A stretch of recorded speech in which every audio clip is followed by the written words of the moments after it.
రాష్ట్రమంతా ముఖ్యమంత్రి చంద్రబాబు నాయుడు గారు ఉన్నట్లున్నారు. ఒక పిఠాపురం నియోజకవర్గంలో మాత్రం, ఆ నియోజకవర్గానికి మాత్రం ముఖ్యమంత్రిగా చంద్రబాబు గారు కాదేమో, ఆ పిఠాపురం ఎమ్మెల్యేగా ఉన్న డిప్యూటీ చీఫ్ మినిస్టరే ఆ పిఠాపురం అంతవరకు కనుక ముఖ్యమంత్రిగా చలామణి అవుతూ ఉన్నట్టున్నారు. అందుకే కాబోలు పిఠాపురంలో ఏవో అభివృద్ధి కార్యక్రమాలని ఇంతకుముందు ఎమ్మెల్సీ నాగబాబు గారు వచ్చి శంకుస్థాపన చేసిన ఎక్కడే కూడా ముఖ్యమంత్రి గారి పేరు కూడా శిలాఫలకాల మీద ఉండదు. అండ్ తాజాగా ఉప ముఖ్యమంత్రి గారు ఆ నియోజకవర్గానికి వెళ్ళి టీటీడీ కళ్యాణ మండపం అని, సీతారాముల గుడి అని, ఇలా ఏవైనా కొన్ని శంకుస్థాపనకు శిలాఫలకాలు వేసిన వాటిలో కూడా ఎక్కడ ముఖ్యమంత్రి గారి పేరు కూడా లేదు. రాష్ట్రంలో ఎక్కడ ఏ డెవలప్మెంట్ కార్యక్రమం, ఎక్కడ ఏ కన్స్ట్రక్షన్ జరిగినా ప్రభుత్వానికి సంబంధించి ముఖ్యమంత్రి గారి పేరు ఖచ్చితంగా వేస్తారు.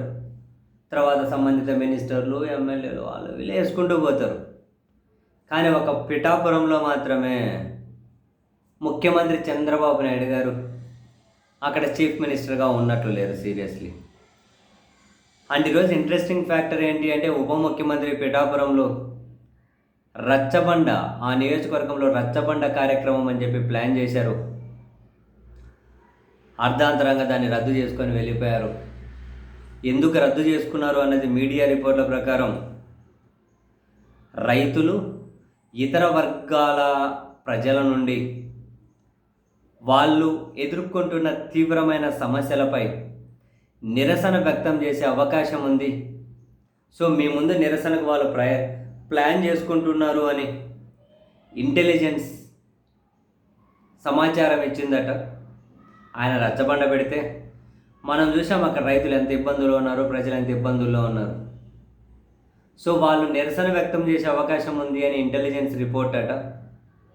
అందుకని చెప్పి ఇంకా అటువంటి ఇష్యూస్ని ఈయన ఎక్కడే హ్యాండిల్ చేయగలుగుతారు. రచ్చబండిని రద్దు చేసుకొని వెళ్ళిపోయారట రైతులు, ప్రజల అసంతృప్తికి భయపడి. అండ్ మరోవైపు ఈయన కార్యక్రమంలో ఎక్కడే కూడా తెలుగుదేశం పార్టీ పిఠాపురం ఇన్ఛార్జ్ ఎన్వివిఎస్ వర్మ గారు అయితే కూడా లేరు. సో సొంత నియోజకవర్గంలోనే టీడీపీ ఇన్ఛార్జ్ ఏమో ఆయన కార్యక్రమాల్లో పాల్గొనరు, వీళ్ళు పిలవరు, ఆయన రారు. సో డిప్యూటీ సీఎం నియోజకవర్గంలోనే ముఖ్యమంత్రి గారికి శిలాఫలకాల మీద కూడా పేరు లేకుండా చేయడం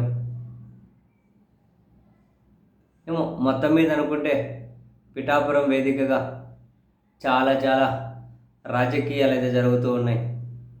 రాష్ట్ర రాజకీయాల్లో ఏదైనా టర్నింగ్ పాయింట్ కూడా పిఠాపురం నుండి స్టార్ట్ అవుతుందేమో అయితే చూడాలి.